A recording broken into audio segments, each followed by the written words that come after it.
Try to keep it.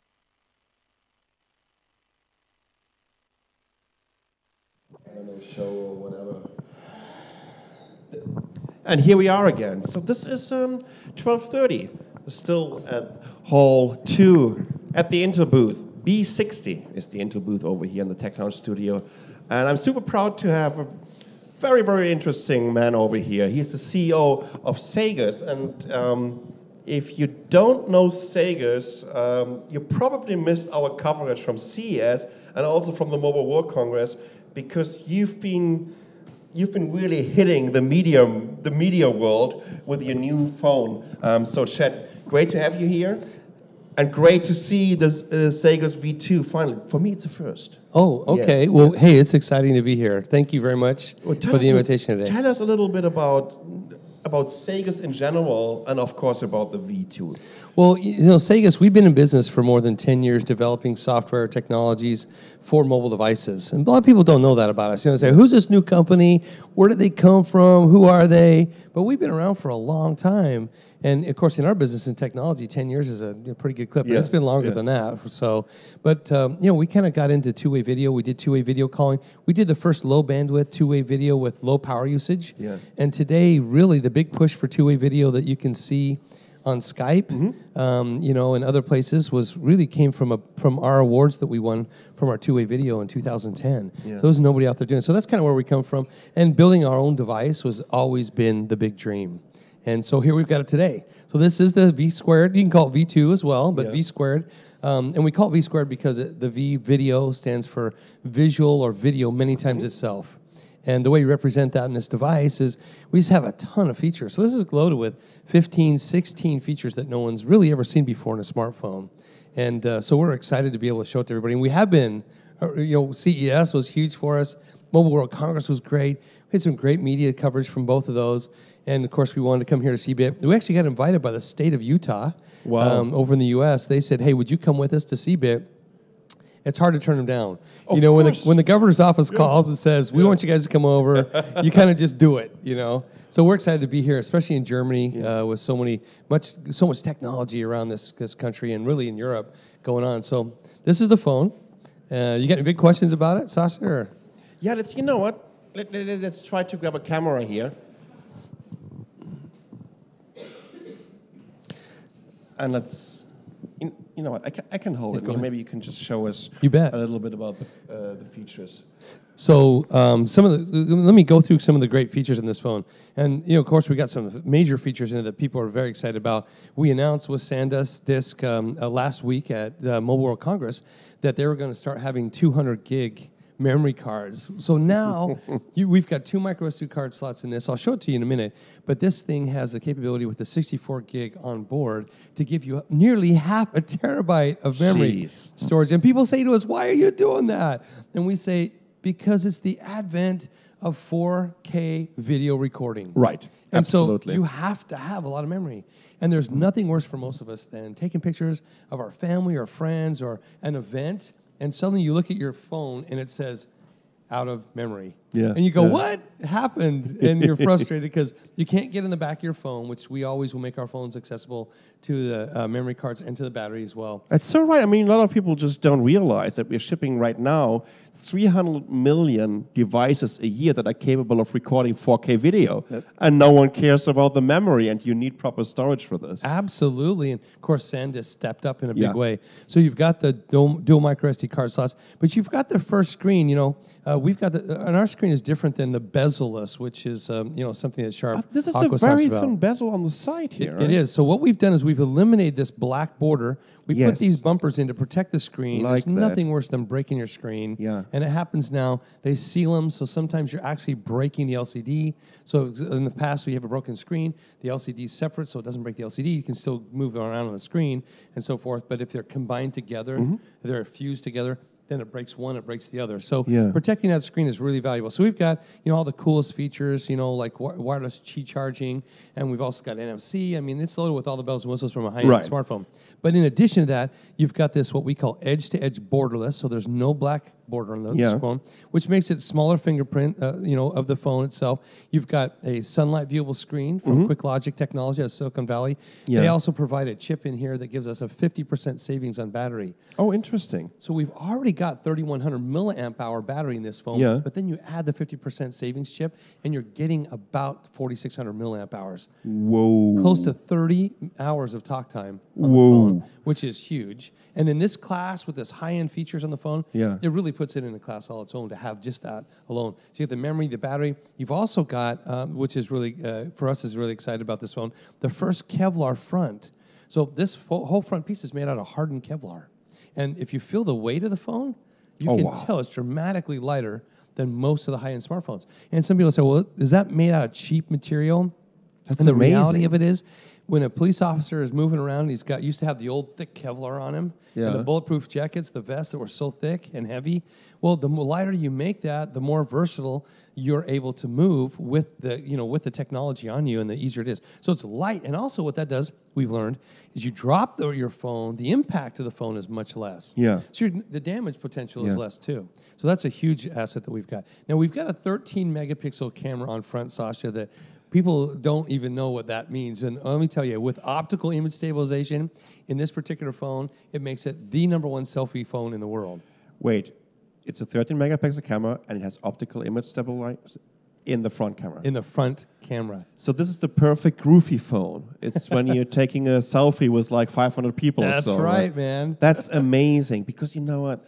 I just hate even the top phones on the market. You want to do a proper selfie, right? The autofocus is bad, especially when you're trying to take a picture in a low light environment. It just sucks. Oh, yeah. So no matter if this is like a 2 megapixel or 5 megapixel, it's just a terrible experience.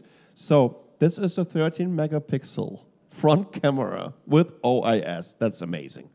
It's pretty exciting. Now, the back camera, not to outdo ourselves, but you got 21 on the back also with the OIS as well. Sweet Lord. Yeah. Now, people always ask us, well, you got two of these. What is this? Well, this, of course, you've got your flash here. Yeah. But on the left-hand side or right, depending on where you're standing, this is another optical image sensor. So you got one on the front, one on the back. Okay. Now, the purpose of that is if you're recording 4K video, you got a software capability to increase the intensity of the light. Yeah. It also helps on battery savings too, depending on where light's coming from. Okay. So that's the first device that has two of those. It's got three microphones from Harman Kardon as well. That's the first time that's been done.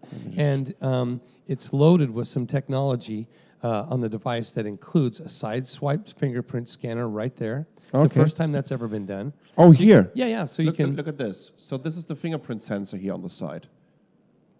And you can, left hand or right hand. It's very comfortable, easy to get to.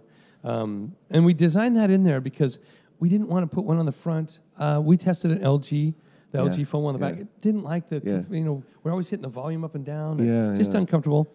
So we're all about ergodynamics. You got to remember something too, Sasha. We're smartphone guys, right? We don't build TVs. We don't build washing machines. We don't build, anything else out there, computers or desktops or laptops. We build smartphones. And so, obviously, most people say, well, how have you guys done this? Built a smartphone that it just rules in every category. We say, well, this is what we've been doing. It's what we do, So we focus on this. Tell us a little bit about the specification. What kind of SoC are you using? This is a Snapdragon in there? Yeah, so we've got the 801 processor. Okay. And we had some people say, oh, that's kind of lower end. Man, that is a 2.5 gigahertz processor. Yes. It's loaded with speed. About the only difference is the size of the camera you can put on it between the 810 and the 805, and really the Adreno gaming, which is a 330 to a 430. Big deal. Right. So it's got, it's just so reactive. And really the 801 processor is Qualcomm's best. I mean, I agree. It's such a good processor. And we developed on it last year, and we said we're going to keep it. Now, we're glad we did. The 810 had some heating issues in it, and that's why Samsung backed out of it. The 805 wasn't a major step up. Yeah. We got a better price for it, so we'll give a better price to the customer. It just made sense all the way around. Let's look at this. We also have like a stereo speakers on the front. So these are the Harman Kardon speakers. Now, Harman Kardon right now, this is the largest Harman Kardon speaker you can get for the front of a phone. Oh, my And this is their water-resistant version. I think it's waterproof because the phone's waterproofed as well with the new technology I'll tell you about in a second. So is it like an IP67, IP57? This IPX7 right now. We haven't decided on the dust. Nice. In order to prevent to get the 6.7 rating, we just have to plug two ports on the bottom. We'll probably Right. give a little thing that you can do that with if you need to. Yeah, and then you can basically just, I mean, Drop it anywhere. like for a meter for 30 minutes or so. 30 minutes for Yeah. 1 meter underwater. It's what they call the swimmable Yeah. waterproofing. But the Harman Kardon speakers are water resistant, and when they get wet, you drop in water, you shake them out, and Harman Kardon says, as soon as they're dry, you're right back to being able to use it as if nothing had happened. So they really went out of their way to make a super water-resistant speaker in there. The phone's got some other really great features in it. We got three other companies from Utah that are featured in this phone. One of them is the waterproofing I mentioned to you. Yeah. So Samsung has got some waterproofing out there. Some of the, not just Samsung, other companies, they're sealings, which means if you seal the device, on the back, if the back of it pops off just a little bit, you Right. unseal a little bit, and you don't happen to notice, and you left a little bit open, Yeah. well, then you're going to end up losing your waterproofing. Right. And the right. problem with that is your phone's dead. Yeah. So what we've created is at the circuit board level, the PCBA level, you've got the phone is completely waterproofed. So you can take the back off, you can take off the molding and drop it in the water, and it's still waterproof. That's absolutely amazing. The technology comes from a company called HZO. Okay. They're out of Utah. It's a kind of coating. Yeah, so it's a nano coating, but it's not like the old stuff. They actually, if you go in these booths that they have, they're half the size of this room. Some of them are this size. They'll do 100 or like 500 to 1,000 at a time, and they circulate like a plastic that is in the air. And if you go into their booth after they've done this a few times, they actually have to go in and clean the booths because it gets like an inch thick with what is it called, saran wrap on the sides, and they have to pull it off. So it's like a plastic coating around the circuit board itself, which is very cool. Great technology. The other technology we got from a Utah company is called Cipher Sound. Okay. So instead of the standard noise canceling you get from just your speakers, reducing the noise, and trying to take the sound out that isn't what's happening on the one speaker, they magnify the voice. They have got an algorithm that recognizes the voice that's down on the front speaker here on front, the bottom front speaker, and they'll magnify that voice as like a voice print. It's like a fingerprint, only it's your voice signature. And as they magnify that voice, as sound comes nearby, they also do some noise canceling on the back, like everybody else. But it's dramatically far more efficient and much better. And you actually get it. I switched it off. I'm sorry. Oh, it's okay. No, just middle button there. That's and then you just get what you get from that sound technology is incredible because it'll allow you then to stand right next to a freight train, and you can still, with the freight train going by, hear the other person on the end can hear you. Okay. Can hear you at the same time. So it's really cool technology. I mean, it's quite interesting. You basically squeezed anything that is available on the market that is can possibly go into a handset. You use the most amazing materials to almost create a kind of rugged smartphone that is just safe to drop. Where I'm not facing any scratches on the backside. We're gonna unbox some glass backside smartphones today, and I'm sure that we're not gonna do the drop test with them tonight because this might cause some problems with the manufacturer. Anything that is available on the market, plus on top of it, I've never ever seen a fingerprint sensor on the side.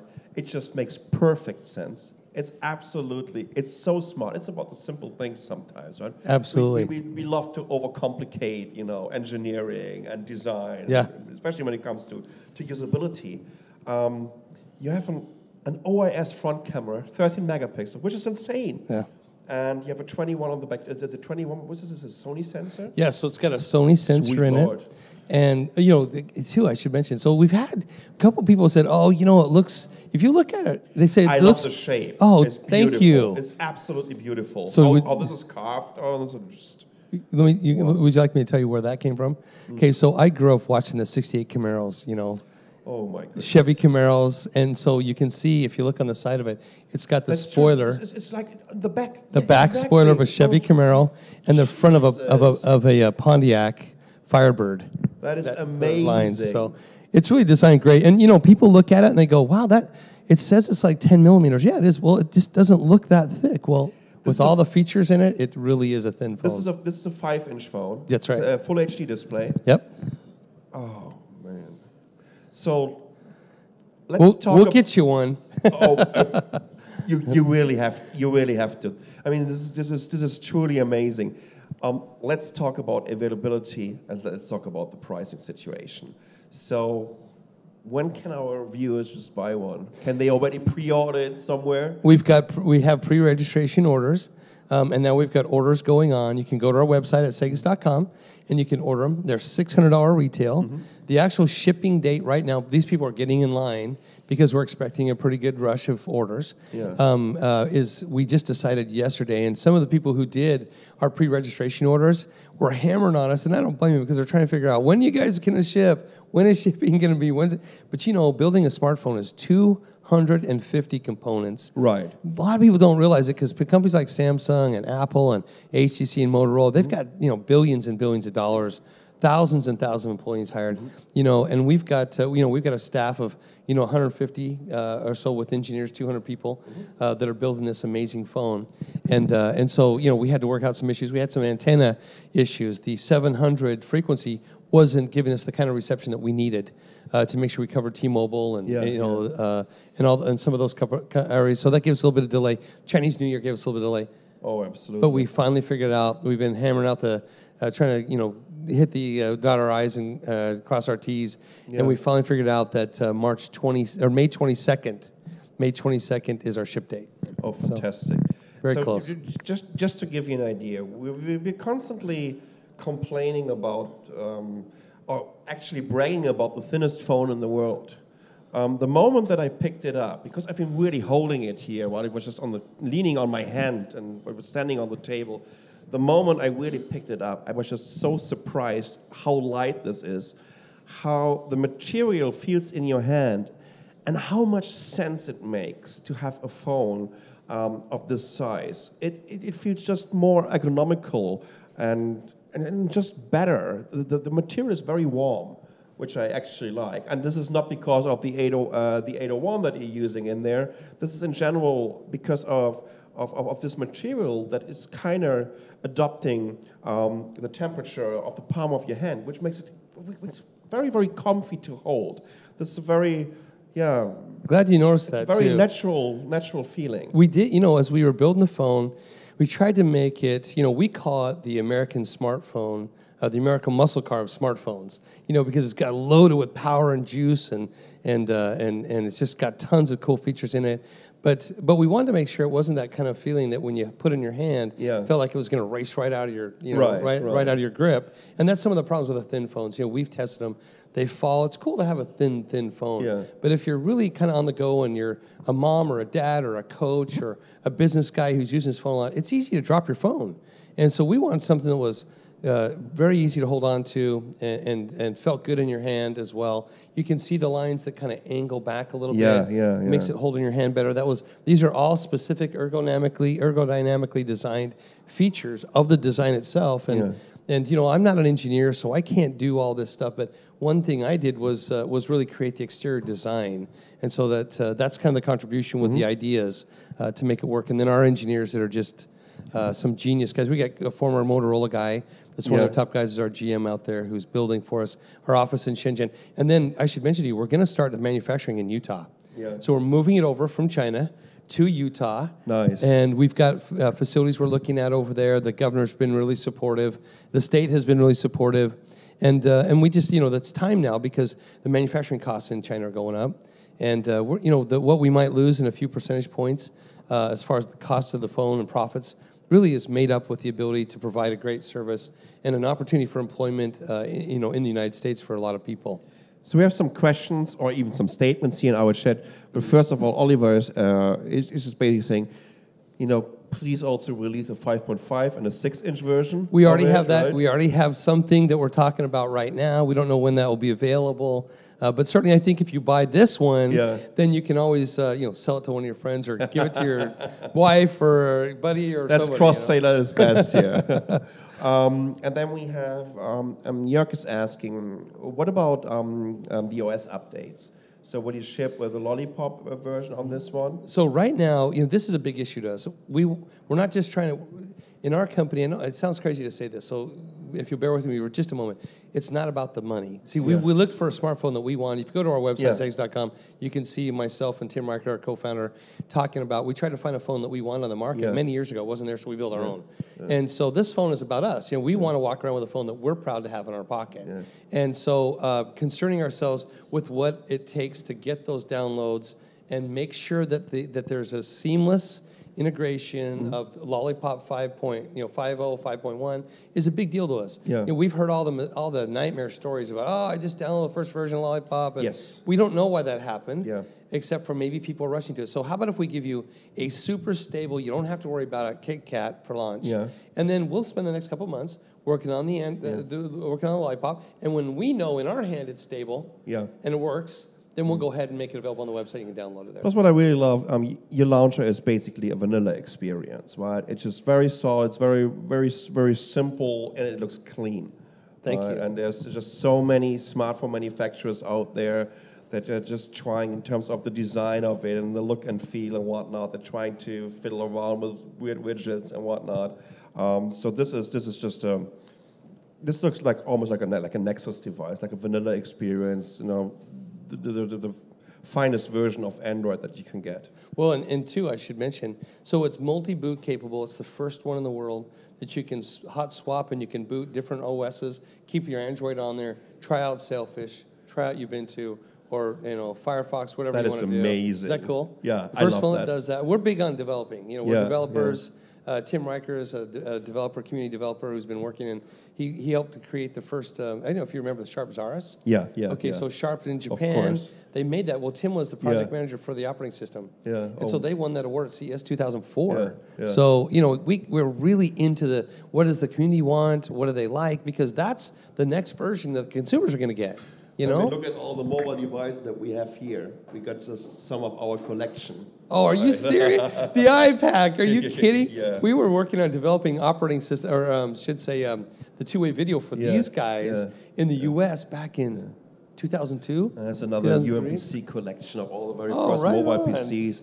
I saw those walking in. Microsoft Origami Project and whatnot. So we've been following this for quite a while. This is great. I look at the N800 from Nokia. We love that device. That was a beauty. If it would have had that cellular connectivity, we did our first two-way video software on that and blew Verizon away when they watched it because I pulled out of my pocket a flip phone that it was on the 3.0. It was just the brand new 3G, and the video was so clear. The engineers at Verizon said, "Well, no, that's a Wi-Fi connection, right?" And so we had to hand them both the devices. Bluetooth two-way video. How are you guys doing? It was really a lot of fun. So, once again, Chad, I'm just blown away by this. I've seen it on our videos. Some of our guys were doing the videos from the CES show floor, and especially the hands-on at Mobile World Congress. I've had no idea. I sat in my studio and was streaming. And then we were just rolling it out on the stream, and our chat was just kind of flooded with questions and statements. This is the very, very first no-compromise phone I've ever seen in my life, to be honest. This is just the best way I can describe it. This is like taking each and every single component that really makes sense in a handset, on a mobile form factor, and get it into a very, very compact form factor using proper materials, an amazing design, and this is for smartphone lovers, made by smartphone lovers. Thank you. So head over to Saygus.com. Hopefully they will also have distribution channels over here in Europe, ASAP, and I really love what you do. Thank you so much for joining us over here, Chat. We have a little break right now for the next 5 minutes. We're heading over to the Samsung booth, I guess, Samsung or Microsoft booth. And that's like 6 minutes about the Internet of Things. And then I'm going to meet at 1:30. No, at 1. It's 1 right now, actually. It is 1. Because that's my alarm. I always forget to switch it off. I'm going to meet Gang Lu, from mainland China. He's running TechNode over there, and he's also contributing editor to TechCrunch China. So just bear with us for like 5 or 6 minutes, and we're back on the live stream soon.